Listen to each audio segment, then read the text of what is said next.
या सर्वांचा विश्वास हा संपादन करण्याचं काम लक्ष्मण भाऊंनी त्या ठिकाणी केलं आणि म्हणूनच महानगरपालिकेतली त्यांची कारकीर्द आणि या शहराच्या विकासामध्ये त्यांनी दिलेलं योगदान हे कोणी विसरू शकत नाही, अशा पद्धतीचं त्यांचं योगदान राहिलं। या सर्वांचा विश्वास हा संपादन करण्याचं काम लक्ष्मण भाऊंनी त्या ठिकाणी केलं आणि म्हणूनच महानगरपालिकेतली त्यांची कारकीर्द आणि या शहराच्या विकासामध्ये त्यांनी दिलेलं योगदान हे कोणी विसरू शकत नाही, अशा पद्धतीचं त्यांचं योगदान राहिलं। खरं तर आमदार म्हणून देखील त्यांनी विधान परिषद असेल, विधानसभा असेल, या ठिकाणी या शहराच्या विकासाच्या दृष्टीने सातत्याने संघर्ष केला आणि आज या शहराचं जे आधुनिक रूप आपल्याला पाहायला मिळतंय त्यामध्ये लक्ष्मण भाऊंचं एक फार मोठं कॉन्ट्रिब्यूशन या ठिकाणी आहे। विशेषतः 2014 नंतर लक्ष्मण भाऊ असतील, महेश दादा असतील आणि मग इथली महानगरपालिका आल्यानंतर राज्य सरकार, महानगरपालिका यांच्या माध्यमातून लक्ष्मण भाऊंच्या नेतृत्वात खूप मोठ्या प्रमाणात या शहराचा चेहरा आपण बदलला आणि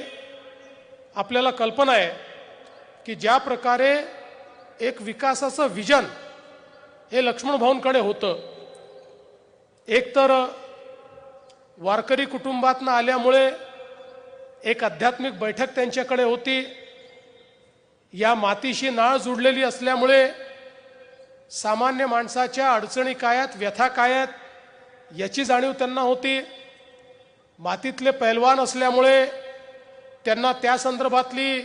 जाणीव होती, एक उत्तम खेळाडू असल्यामुळे त्या ठिकाणी संघ आणि संघाचं नेतृत्व हे कशा पद्धतीनं केलं जातं आणि संघ भावनेनं विकास कसा केला जातो याची त्यांना कल्पना होती। एक अत्यंत उत्तम अशा प्रकारचं त्या ठिकाणी घुडसवारी करणारे ते होते, त्यामुळे वेग काय असतो याची कल्पना त्यांना होती, व्यायामाची प्रचंड आवड त्यांना होती आणि विकासाच्या विविध संकल्पना या त्यांच्या ठाई त्या ठिकाणी सातत्याने होत्या। या सगळ्यांचं एकत्रितपणे मिश्रण आणि त्याचा आविष्कार म्हणजे या पिंपरी चिंचवड शहराचा जो काही विकास आहे तो विकास आपल्याला त्या माध्यमातून पाहायला मिळतो आणि म्हणूनच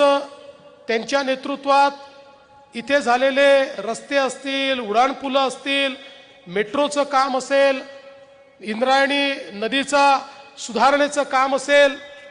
आज खरं म्हणजे मी जर सांगायला लागलो तर किमान मी 50 कामं अशी सांगू शकतो की जी गेल्या 10 वर्षामध्ये या शहराचा चेहरा बदलवणारी आणि या शहरातल्या सामान्य माणसाच्या जीवनात परिवर्तन करणारी अशा पद्धतीनं त्यांच्या नेतृत्वामध्ये आम्ही सुरू केली। त्यातली अनेक कामं पूर्ण केली, वेगवेगळी कामं वेगवेगळ्या टप्प्यावर या ठिकाणी आहेत आणि ती सगळी कामं पूर्ण झाल्यानंतर निश्चितपणे या शहरामध्ये एक मोठं परिवर्तन हे आपल्याला या ठिकाणी पाहायला मिळेल।